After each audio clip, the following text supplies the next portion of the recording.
Il reste 8 courses dans cette riche saison 1993. Certes, en piste, ces dernières semblent toutes promises à Williams-Renault qui écrase le championnat, surtout depuis le Canada. On ne voit pas comment le titre pourrait leur échapper, ni même comment celui des pilotes pourrait échapper à Prost. Senna et McLaren plafonnent, quand Benetton et Schumacher sont encore en retrait. Mais en interne, chez Williams, Damon Hill fait son trou et compte bien s'imposer pour la première fois en Formule 1 chez lui à Silverstone. 1993, c'est le dernier duel, la dernière bataille entre deux des plus grands pilotes de tous les temps. Prost contre Senna, le Français contre le Brésilien, le professeur contre Magic. Un duel arbitré par des champions en devenir, Hill, Schumacher ou Häkkinen. 1993 est une saison intense, l'une des plus riches en histoire et des plus passionnantes à suivre. Bienvenue dans 1993, le dernier duel.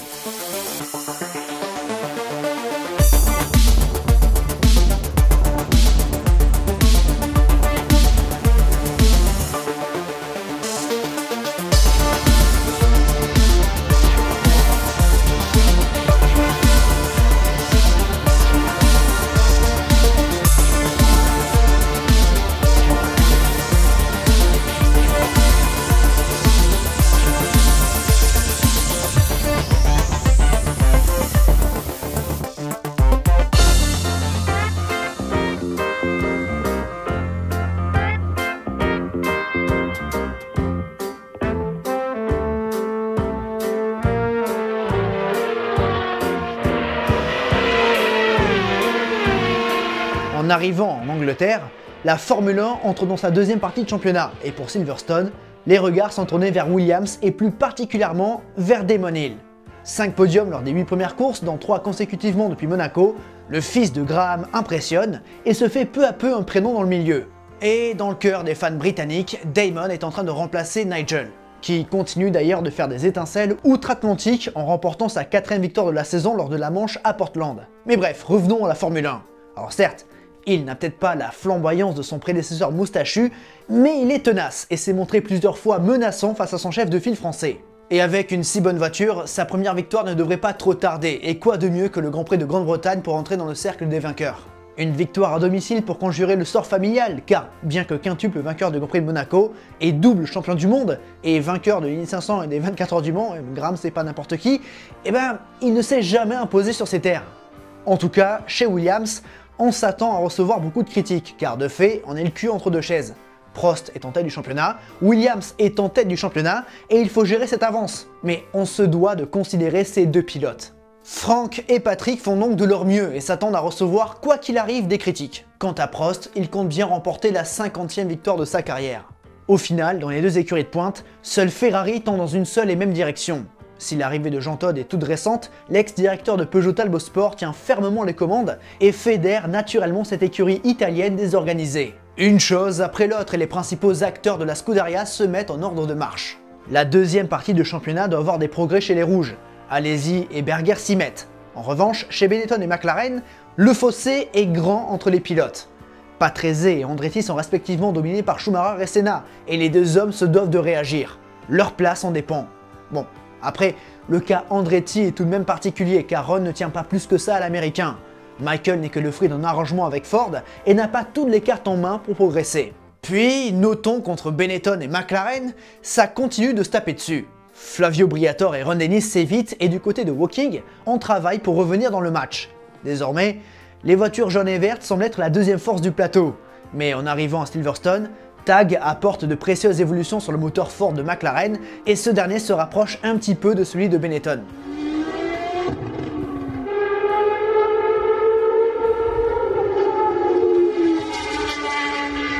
Mais l'avenir se dessine et Ron Dennis, agacé par ces différences de traitement, s'approche de Peugeot. En 1992, lorsque l'Anglais apprenait le départ de Honda, il avait entamé des discussions avec le Lion, mais ces dernières n'ont pas été bien loin.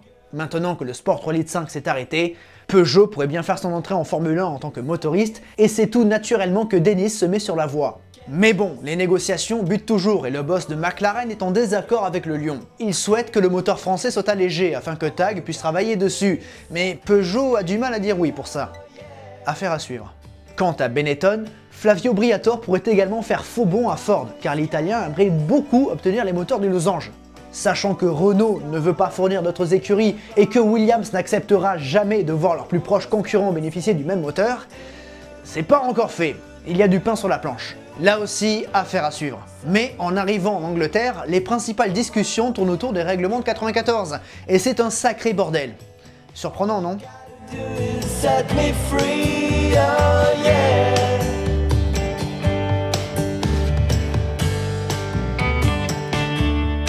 Bon, électronique ou pas électronique en 94? Telle est la question. Après le Grand Prix de Grande-Bretagne se tiendra le tant attendu Conseil mondial qui statuera sur les règles de 94. Et c'est une question primordiale. Anti-patinage, suspension active, carburant, sans oublier les questions immédiates sur la légalité des voitures. Je vous rappelle que toutes les écuries, sauf la Scuderia Italia, sont fautives. Badoer, champion du monde, ça ne vous a jamais traversé l'esprit? Bref, beaucoup de questions en suspens. Bon, comment dire? Durant l'événement de Silverstone, les patrons d'équipe sont plus préoccupés par ces questions extra-sportives que par la piste. Pour faire simple, Prost est accusé d'avoir triomphé avec un carburant ELF illégal à Imola, Barcelone, Montréal et Manicourt. Donc, potentiellement qu'il ne se battra pas pour une 50e victoire, mais pour une 46e.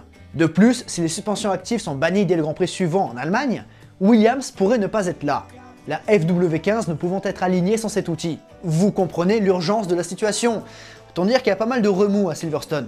Dans le camp des défenseurs de l'électronique, nous avons Williams, McLaren et Ferrari avec les soutiens de Ligier et Footwork. Sauf que le rapport de force évolue avec le changement de position de la Scuderia qui désormais s'oppose officiellement à ces aides. Ce qui agace Williams et accentue la discorde.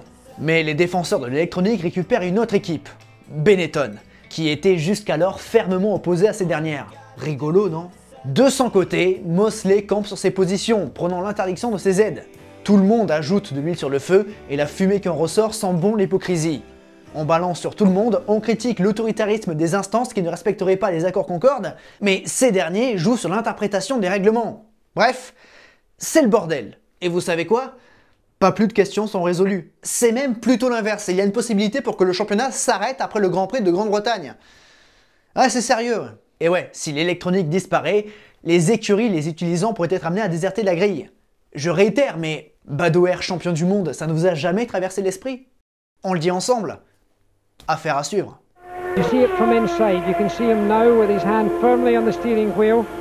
Not a lot of movement from the great man. You don't want to move the car too much. If you give it too much unsettling through the steering wheel, it all comes home to rest. He probably didn't... Silverstone, c'est le berceau de la Formule 1. C'est ici que le 13 mai 1950 s'est tenue la toute première manche du championnat du monde. Épreuve remportée par son premier couronné, Giuseppe Farina, sur Alfa Romeo. Depuis, Silverstone a su conserver sa place centrale dans le championnat, et ce, bien qu'il ait dû la partager à quelques reprises avec Entry ou cohabiter avec Brandzach. Depuis 1950, la F1 a connu 5 versions de ce tracé, dont la dernière évolution a vu les virages de Maggots, Beckett, Chapelle être profondément retravaillés, leur donnant depuis un caractère bien plus rapide et rythmé, mettant en avant les qualités intrinsèques des monoplaces et plus généralement des Formule 1. C'est un gros morceau et un circuit très apprécié des pilotes. Entre les courbes rapides de Copse, Stowe ou Bridge et les freinages de Club et Priory, oui, l'accent, ce circuit a beaucoup de bons points et le public britannique sait encourager ses pilotes. On a parlé de Damon Hill qui succède à Mansell dans la Williams, mais il y a aussi les deux pilotes Ligier, Martin Brundle et Mark Blundell, qui avec leur voiture bleue sont déjà montés sur un podium chacun. Le vieux briscard Derek Warwick espère bien ouvrir son compteur à domicile, et enfin, Johnny Herbert n'a, lui, plus marqué de points depuis ses deux 4e places à Interlagos et Donington. Donc 5 représentants de la couronne pour le plus grand plaisir des supporters. Elle était attendue, la Tyrrell engage enfin sa 021, voiture censée remettre l'écurie de Ken sur de bons rails. Et ce n'est pas gagné. Dans les autres équipes, on apporte quelques évolutions comme chez Lotus ou Sauber, mais notons un changement de pilote chez Minardi. À court de financement, Fabrizio Barbazza est remercié par Giancarlo malgré ses 2 entrées dans les points à Donington et Imola. Des résultats inespérés pour l'Italien mais qui malheureusement ne suffisent pas. C'est donc le retour de l'habitué de Minardi, Pierluigi Martini. Sur ses 86 départs en Grand Prix, 70 ont été faits au volant de voitures de Faenza. C'est donc un retour sur un terrain connu. Place aux hostilités. La pluie perturbe les séances du vendredi et c'est donc le samedi que les chronos sont décisifs. Sans surprise, la première ligne est 100% Williams avec Alain Prost en pole devant son équipier. Damon avait pris la première place en France, c'est maintenant l'inverse en Angleterre. Derrière, Schumacher devant Senna. 5e, Patrese est en embuscade et mieux placé que jamais. S'ensuit un quatuor britannique avec Brundle, Herbert, Warwick et Blundell. Suzuki entre dans le top 10 et confirme la bonne forme des footwork. Andretti n'est que 11e devant 2 Ferrari à la peine. Zanardi devance Barrichello, Leto, Comas et Vanlinger. Fittipaldi est 19e devant son nouvel équipier revenant Martini. La 021 est finalement guère plus compétitive et ces deux pilotes ne sont que 21e et 22e devant Boutsen, Alliot et Badoer. Une nouvelle fois, Alboreto est éliminé. Place à la course.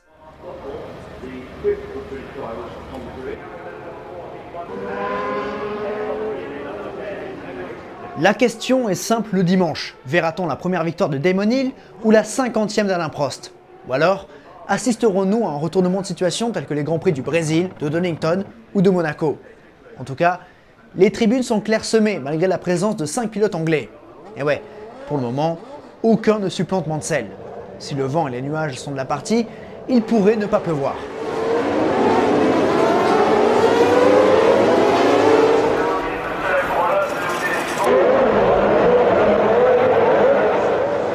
Les 25 bolides sont sur les starting blocks et lorsque les feux passent au vert, il prend les commandes. Nouveau mauvais départ de Prost qui voit même Senna lui prendre la deuxième place. Derrière, Andretti perd le contrôle de sa McLaren et termine dans le bac à sable. Le calvaire continue pour l'Américain.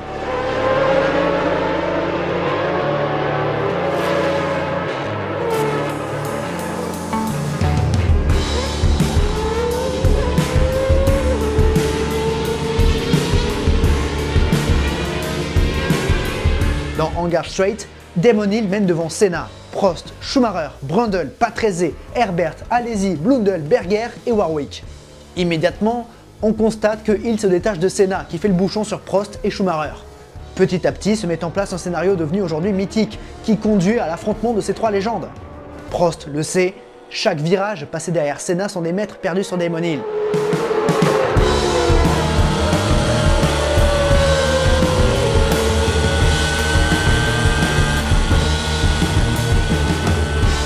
Il faut absolument passer et le Français pointe le bout de son nez à Abeille et manque de se faire couper la moustache par un Senna bien décidé à rester devant. Les intentions sont claires, pour passer, il faudra se montrer valeureux.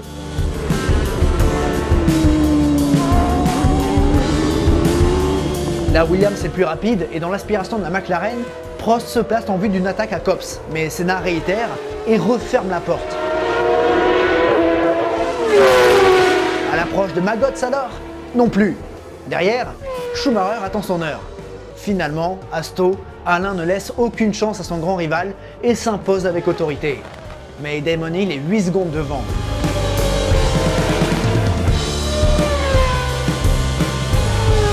Au tour de Schumacher de se mesurer à Senna et l'Allemand tente sa chance à Bridge avant que la McLaren ne se rabatte.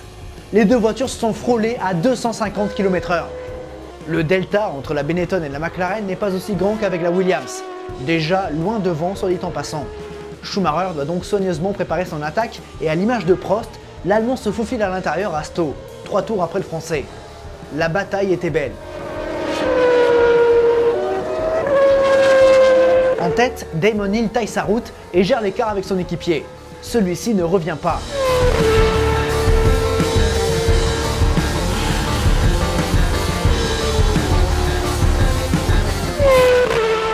La course est calme et dans le 25e tour, Senna lance ses hostilités en entrant au stand, mais le poliste est gêné par Boutsen. Dans le même temps, Vanlinger met pied à terre après une sortie de piste à club. C'est au tour de Schumacher de débouler dans les stands. Après 2 podiums au Canada et en France, Michael veut capitaliser sur la bonne forme de sa Benetton Ford. L'arrêt est rapide et l'Allemand retrouve sa place. En tête, Damon Hill contrôle toujours la course et entre au stand au 31e tour, une boucle après son équipier. Il conserve l'avantage.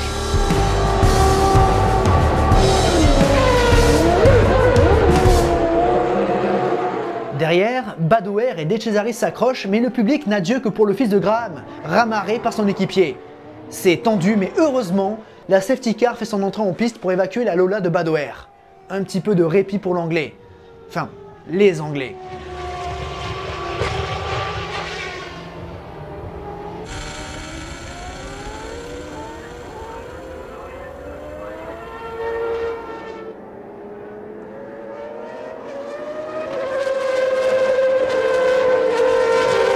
Après 4 tours de neutralisation, la course est relancée et Damon sonne la charge en prenant le record du tour en course du tracé de Silverstone. Prost ne peut qu'observer son équipier galvanisé lui prendre plusieurs mètres d'avance alors qu'il reste moins de 20 tours à boucler.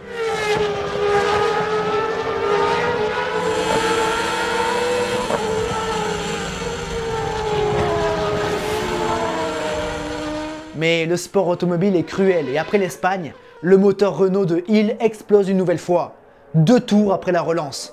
Damon doit renoncer et laisse ainsi les commandes à son équipier. Terrible pour l'Anglais qui était en passe de remporter sa première victoire chez lui, dans une course où il était le plus fort. La déception est grande.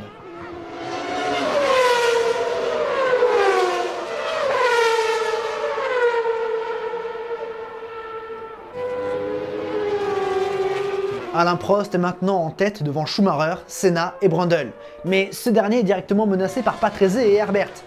Là encore, l'affrontement vaut le coup d'œil.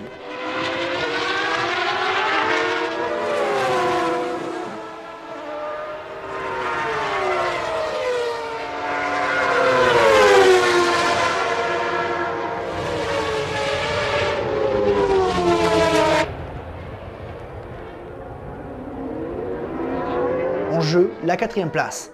Mais à l'image de Damon Hill, Brundle ralentit soudainement, boîte de vitesse cassée. Patrese et Herbert le débordent. Dommage pour Martin qui pouvait espérer un nouveau très bon résultat, un nouvel Anglais au tapis. Patrese et Herbert ne se lâchent pas et le groupe de retardataires devant, composé de Fittipaldi, Berger et Barrichello, pourrait avoir son importance. De son côté, Alain Prost boucle sereinement le 59e et dernier tour de course pour remporter sa 50e victoire en Grand Prix. Un cap historique et impensable il y a de cela quelques années, et pourtant, il y parvient. C'est alors que dans les dernières encablures, Ayrton Senna tombe en panne d'essence et abandonne sa 3e position à Riccardo Patrese, qui accompagne son équipier sur la boîte. Ayrton sera classé 5e derrière Herbert et devant Warwick, qui ouvre donc, comme espéré, son compteur.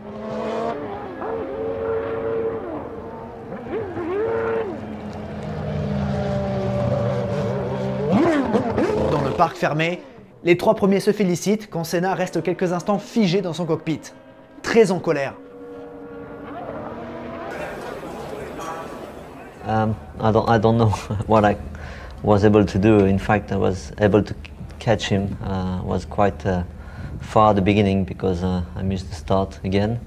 Was 8 seconds behind and was able to catch him and to be just behind him. But to overtake a car here, it's quite difficult. He was driving quite well. I think it would have been very, very difficult to overtake him. I just wanted to go until the end, like this, behind him, and just wait for the right opportunity. But I don't think it looked that I would have had one, you know, and would have been difficult.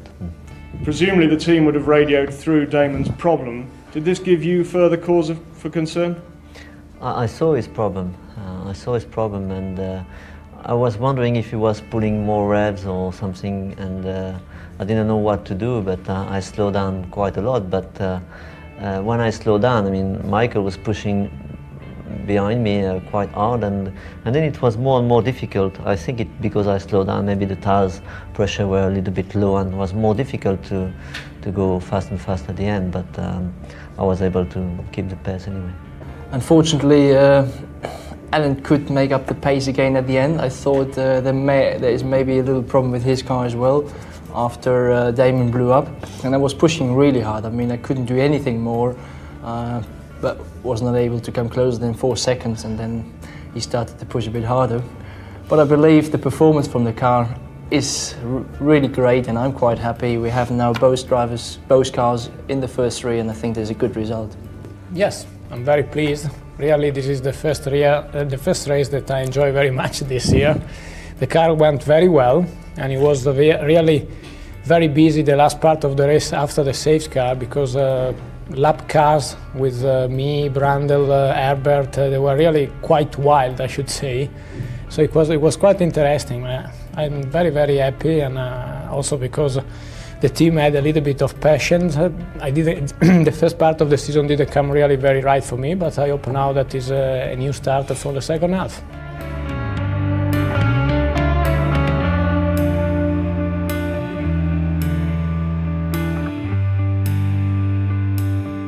Alain sait que son triomphe est en partie dû à l'abandon de son équipier, mais il savoure ce cap historique des 50 victoires en Grand Prix. Le professeur est ému.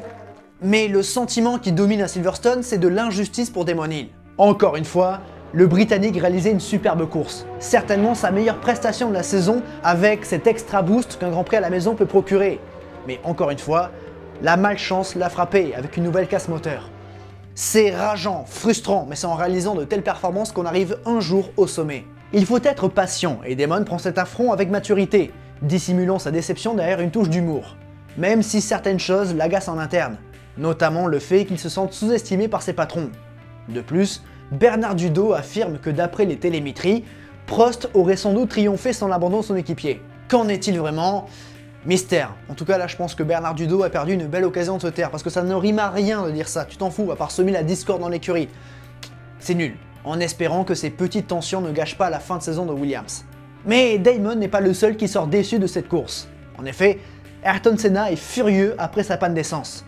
De plus, comment ne pas noter son impuissance en début d'épreuve face à Prost et Schumacher? Au moment d'abandonner, le poliste avait plus de 30 secondes de retard sur la Benetton de l'Allemand et chez McLaren, on ne fait que constater les dégâts. Rien ne va plus et l'écurie d'Enston est maintenant largement devant en termes de performance. Il faut réagir et Dennis convoque ses 3 pilotes, Senna, Andretti et Häkkinen à des essais privés à Manicourt. Autre déception, celle de Martin Brundle qui aurait pu bénéficier de l'abandon de Senna pour grimper sur le podium devant ses compatriotes. Mais sa boîte de vitesse en a décidé autrement. Auteur d'une nouvelle 4ème place, on imagine également qu'Herbert nourrisse quelques regrets après avoir échoué à seulement 1 seconde de Patrese. Aurait-il dû se montrer davantage agressif dans la bataille? Toujours est-il que l'Italien fait partie des heureux après ce 9ème Grand Prix de la saison, soulagé de débuter sa 2ème partie de championnat de la sorte avec un retour sur le podium, le 36e de sa carrière.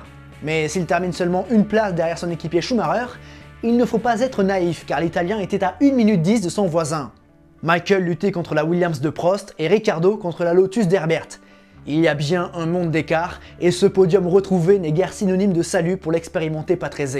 Maintenant, connaissant Briatore, c'est pas impossible qu'il y ait une différence de traitement entre les deux pilotes, même si ce week-end-là à Silverstone en qualification, Schumacher s'est écrasé dans le mur.